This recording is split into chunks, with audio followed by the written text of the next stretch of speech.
A vida é feita de escolhas. Se nós tomarmos as decisões certas, seremos felizes.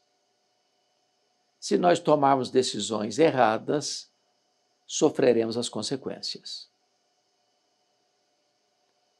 A vida requer de nós discernimento e sabedoria. Porque se nós não entendermos o significado e o sentido das coisas, nós trocaremos os pés pelas mãos. Eu vou analisar com você alguns versos do Provérbios 22. E tem aqui alguns princípios, balizas, de nós buscarmos as primeiras coisas primeiro. Porque se nós não buscarmos as primeiras coisas primeiro, as prioridades da nossa vida estarão de ponta cabeça. Então, começando com o verso 1, diz assim: mais vale o bom nome do que as muitas riquezas, e o ser estimado é melhor do que a prata e o ouro. Que princípio extraordinário! O que é que vale mais, dinheiro ou honra? Riqueza ou credibilidade? Fortuna ou bom nome? É triste quando você vê no cenário político, empresarial, algumas pessoas que chegaram ao topo da pirâmide econômica e social com falcatruas, com negociatas, com corrupção, com violência, assaltando os cofres públicos ou o erário ou as empresas, ou numa canetada ganhando uma licitação para receber propina, ou ganhou dinheiro de maneira ilícita, até imoral, e está nadando no ouro, está com a conta cheia de valores astronômicos, que pode lhe garantir uma aposentadoria tranquila, mas essa pessoa não pode andar de cabeça erguida na rua. Não pode olhar nos olhos dos seus próprios filhos com dignidade. Não pode botar a cabeça no travesseiro e dormir em paz. Então Salomão, que foi um homem rico e riquíssimo, reconheceu um fato, que o bom nome vale mais do que riquezas. E mais, o ser estimado é melhor do que prata e ouro. É mais importante você ser amado na praça do que ter dinheiro no bolso. Na hora da crise, você ter alguém do seu lado, alguém que lhe empresta um ombro hospitaleiro. Então, quais são as prioridades? O que vale mais? Salomão está dando um bom nome, o ser estimado, é muito melhor do que fortuna, do que riqueza, do que ouro, do que prata. Verso 2. O rico e o pobre se encontram, a um e a outro faz o Senhor. A riqueza é um dom de Deus. Não há pecado em ser rico, como não há virtude em ser pobre. O fato de a pessoa ser rica não quer dizer que ela é abençoada e o pobre é amaldiçoado. Não quer dizer que o rico tem mais vantagens do que o pobre no que tange a sua salvação, não. A um e a outro Deus o faz. O que ele está dizendo é que se você é rico, não se envaideça, não se ensoberbeça, não pense que isso é fruto apenas da sua inteligência e da sua capacidade. Se você é pobre, não pense que Deus está amaldiçoando você. Os reformadores diziam uma frase que eu gosto muito: o mistério do pobre e o ministério do rico. Em outras palavras, a Bíblia ordena aos ricos a serem ricos em boas obras, generosos em dar e ofertar. O rico avarento, o rico egoísta, amante do dinheiro, tendo dinheiro como um patrão e não como um servo, ele vai sofrer muitas dores, tormentos na sua alma. Não vai manter a sua fé, vai se apostatar. Por isso, glorifique a Deus onde Deus o colocou. E tenha um coração grato e um coração generoso. Porque nunca ninguém é tão rico que não possa receber, e nunca ninguém é tão pobre que não possa dar. Versículo 3 diz que o prudente vê o mal e esconde-se, mas os simples passam adiante e sofrem a pena. O que ele está dizendo? Olha, se você vê uma situação complicada, um ambiente pesado, não frequente esse ambiente, não vá lá. Se as pessoas estão envolvidas em coisas pesadas, pecaminosas, não ande com essa turma. Não se associe com essa gente. Se você é prudente, corta a volta. O que diz o Salmo 1? Feliz é o homem que não anda no conselho dos ímpios, não se detém no caminho dos pecadores, nem se assenta na roda dos escarnecedores. Então, fuja do mal. Fuja até da aparência do mal. Tem gente que tem como que uma espécie de atração fatal para o erro. Ele atrai tempestade, ou ele vai atrás de tempestade. Onde tem problema, ele está lá. Não, se você é prudente, você vê isso e foge. Não seja uma pomba enganada que vai voar para o abismo, vai voar para a destruição. Não faça isso não. Está escrito assim, o galardão do humilde, o galardão da humildade é o temor do Senhor. E o galardão da humildade e o temor do Senhor são riquezas e honra e vida. Preste atenção nisso. Humildade e temor a Deus. O que representa ser uma pessoa humilde, uma pessoa temente a Deus? Representa riqueza, representa honra, representa vida. Então fuja da soberba. É uma tolice uma pessoa de narizinho empinado, de peito estufado. Se você conhece quem é Deus, a grandeza de Deus, não dá para você ficar aí igual um balão cheio de vento. Se você conhece o seu próprio coração, que é corrupto, desesperadamente corrupto, você não pode bater palmas para você mesmo. Então, o caminho da vida plena, de buscar as primeiras coisas primeiro, é você ser uma pessoa humilde. Humilde. E mais, você precisa temer a Deus, que é o princípio da sabedoria. Isso é riqueza, isso é honra, isso é vida para você. Mas ainda, veja você, espinhos e laços há no caminho do perverso. O que guarda sua alma retira-se para longe deles. Espinhos e laços. O caminho já está espetando. E nesse caminho tem armadilha. O que vai ter no caminho do perverso? Vai ter espinho, vai ter laço. O perverso anda num terreno minado. Qual é o conselho? O conselho é: guarde a sua alma, retire-se para longe dessa gente perversa. Você tem que andar com gente melhor que você. Você tem que andar com gente que inspira você. Você tem que fazer aliança com aqueles que estão prontos a andar com vida digna, com vida íntegra, com vida ilibada e irrepreensível.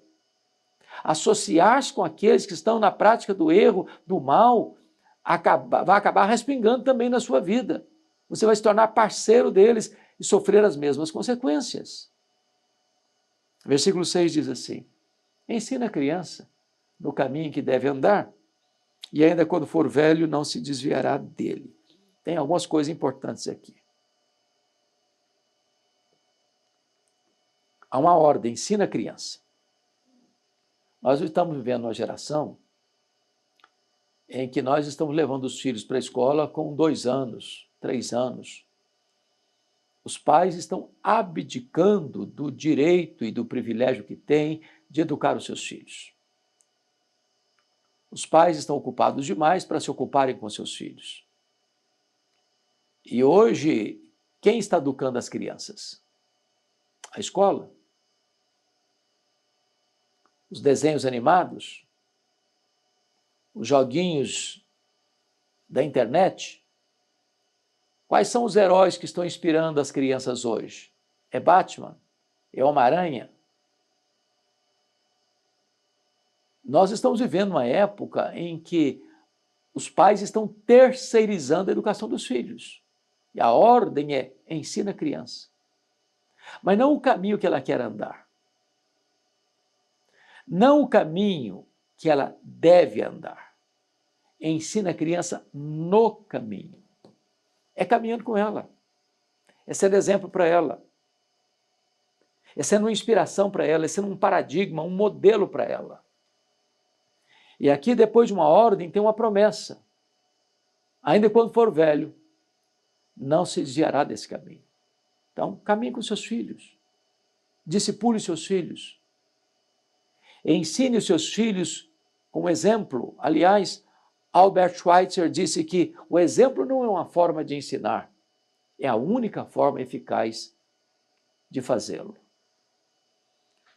O verso 7 diz assim: o rico domina sobre o pobre, e o que toma emprestado é servo do que empresta. O que ele está dizendo é que se você tem o poder econômico nas mãos e você vai precisar de um socorro financeiro, você corre o risco dessa pessoa que lhe emprestou dominar sobre você. E o que ele está recomendando, preste bem atenção, tomar emprestado é servidão àquele que empresta. Sobretudo, quando esse que empresta é alguém que vai explorar você. É alguém que vai lhe cobrar juros abusivos. É alguém que vai aproveitar-se do seu aperto, da sua dificuldade financeira, para requerer de você uma taxa de juro além da normalidade, para lucrar com a sua miséria. E você vai ficar refém na mão dele. É um usurário. É um agiota. É alguém que vai servir aparentemente você na sua necessidade, mas vai sugar seu sangue. Um sanguessuga, um Drácula. Então, cuidado com empréstimos. Cuidado de você não se atolar em dívidas. Cuidado para você não ser descontrolado financeiramente. Cuidado para você não gastar mais do que ganha. Cuidado para você não ser responsável com as finanças da sua casa. Isso serve para a dona de casa, isso serve para um prefeito, para um governador, para um presidente da República. Não se pode gastar mais do que se recebe. Não se pode atolar em dívida, porque a dívida chega, a conta chega, e depois o prejuízo é grande. É isso que ele está dizendo. Mas olha outra coisa. O que semeia a injustiça cegará males, e a vara da sua indignação falhará. Então preste atenção nisso. Tem gente que acha que faz e acontece e escapa. Tem gente que diz: não, eu tenho costas largas. Eu posso fazer e eu posso acontecer, porque na hora H eu tenho gente poderosa que vai me defender. Ainda que eu caia nas malhas da lei e sofra as sanções da lei, eu tenho gente poderosa que não vai me permitir sofrer as penalidades da lei. E tem gente que está vivendo isso mesmo. Tem gente culpada saindo como inocente, tem gente inocente saindo como culpada. Agora, o que o texto está dizendo é uma retribuição divina. Porque o que ele diz é o seguinte: o que semeia a injustiça cegará males, no plural, muitos males, diversos males, com diversos tons de males, graus de males. É isso que o texto está dizendo. Versículo 9. O generoso será abençoado, porque dá do seu pão ao pobre. O generoso será abençoado. Ele tem pão, é o seu pão, mas ele consegue repartir o pouco que tem. E por isso Deus o abençoa. Isso é algo maravilhoso. A generosidade não é apenas praticada por quem tem muito. A generosidade é praticada por quem tem um coração cheio de amor. Foi nesse sentido que João Batista disse: você tem 2 túnicas, dê uma. Não é se você tem um guarda-roupa inteiro de túnicas, não. Se você tem 2, dá uma. Se você tem comida na sua casa, reparta com quem não tem. Se você tem um pão só, parta-o no meio. Porque quando você tem essa postura de generosidade, Deus valoriza isso, Deus honra isso e Deus abençoa você. Prosseguindo, o texto diz assim: lança fora o escarnecedor, e com ele se irá a contenda. Cessarão as demandas e a ignomínia. O escarnecedor é um provocador de tempestade. O escarnecedor é aquele que leva e traz. O escarnecedor é aquele que cria intrigas. É aquele que joga um contra o outro. É aquele que levanta suspeitas aqui e levanta suspeitas lá e joga uma pessoa contra a outra, levanta muros de inimizade.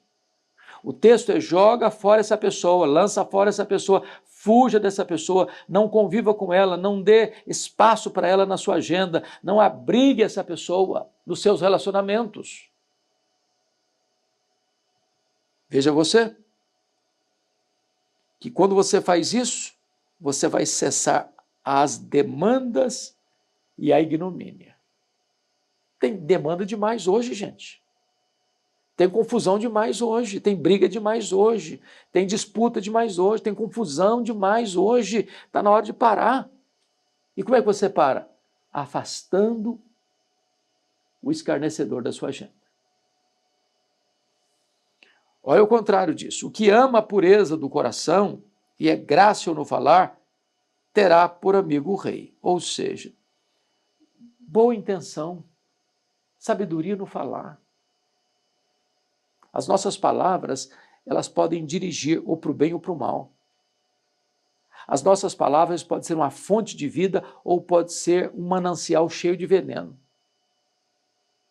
Então, cuidado com as suas palavras, porque você vai criar um ambiente melhor, dependendo da maneira como você fala, e você vai criar um ambiente hostil, dependendo da maneira como você fala. Você vai ser um criador de contendas, você vai ser um estupim de guerra, você vai ser uma pólvora seca a explodir, se você não tiver domínio sobre a sua palavra, sobre o verbo, sobre a sua língua. Ela é veneno. Ela é fogo. Ela contamina tudo. Por isso a Bíblia diz: se você quer ser um verdadeiro religioso, você precisa refrear sua língua.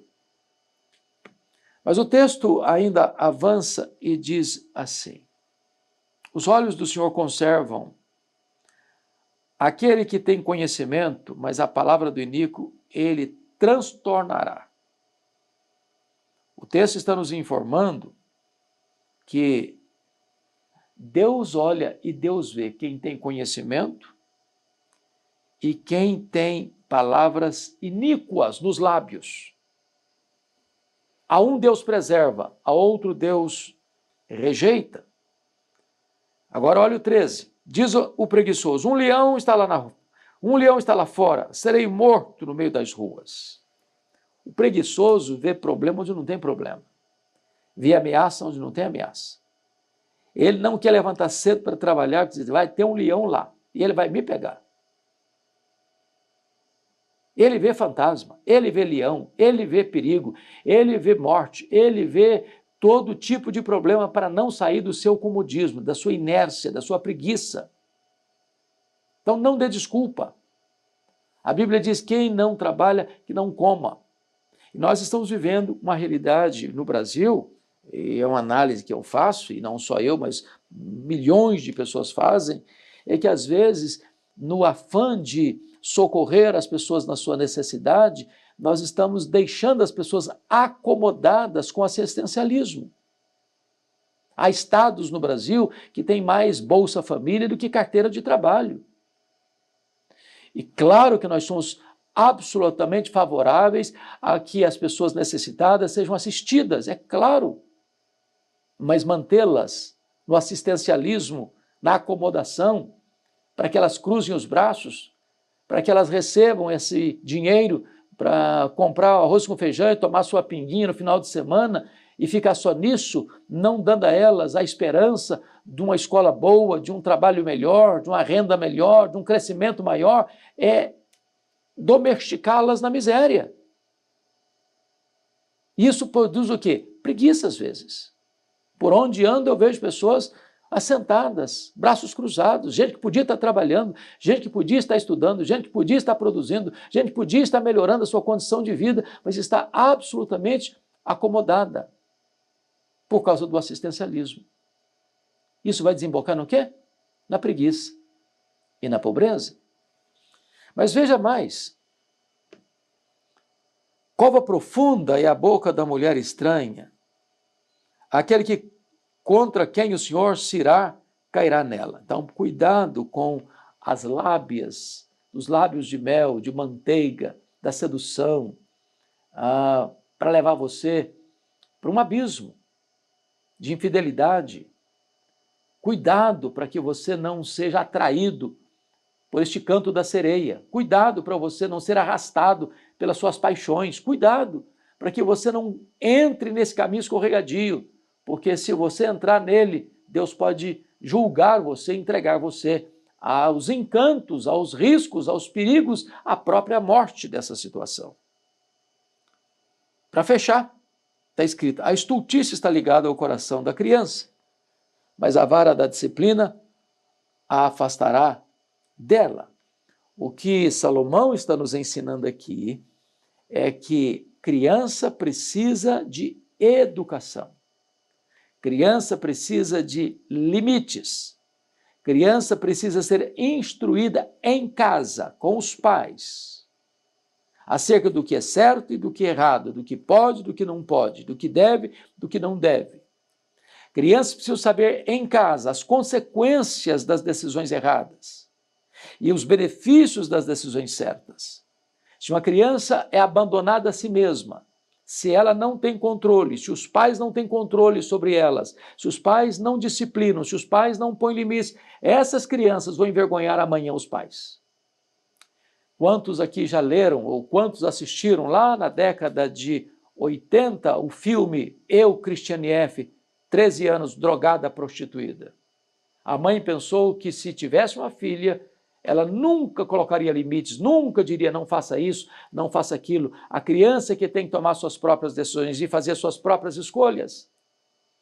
Essa mãe descobriu que a menina de 13 anos, criadas de rédeas soltas, sem qualquer parâmetro, sem qualquer baliza, acabou se prostituindo e se drogando aos 13 anos de idade.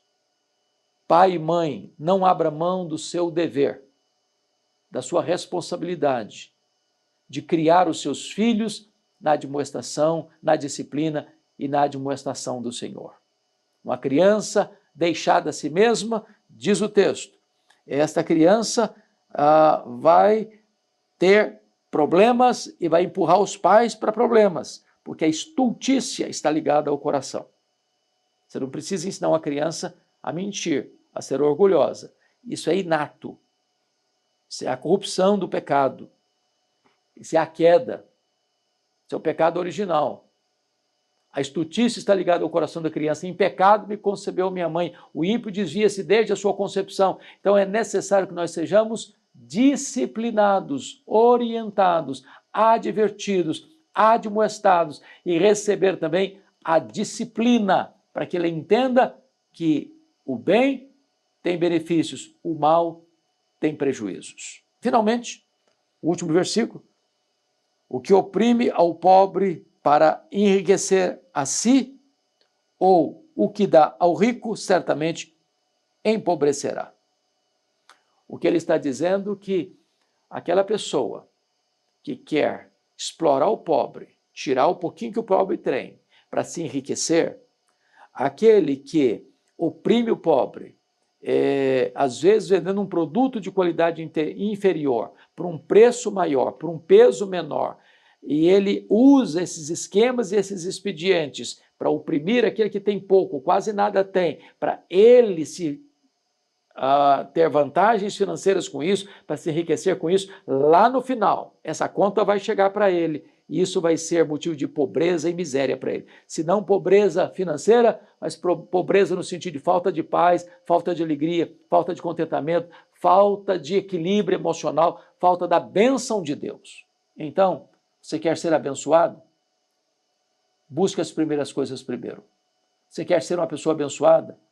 Honre a Deus, ame ao próximo, cuide do próximo, viva uma vida com valores absolutos, porque há coisas mais valorosas do que muita riqueza, muito ouro. Por exemplo, o bom nome vale mais do que riquezas. Deus abençoe muito a sua vida. São princípios de Deus, que, se observados, vão trazer ricos dividendos espirituais para a nossa vida. Se esta palavra abençoou o seu coração, eu peço a você que nos ajude a divulgá-la, a repassar esta palavra para outras pessoas, inscrevendo-se no nosso canal e compartilhando essa mensagem com mais gente. Deus abençoe seu coração, Deus abençoe sua vida e muito obrigado.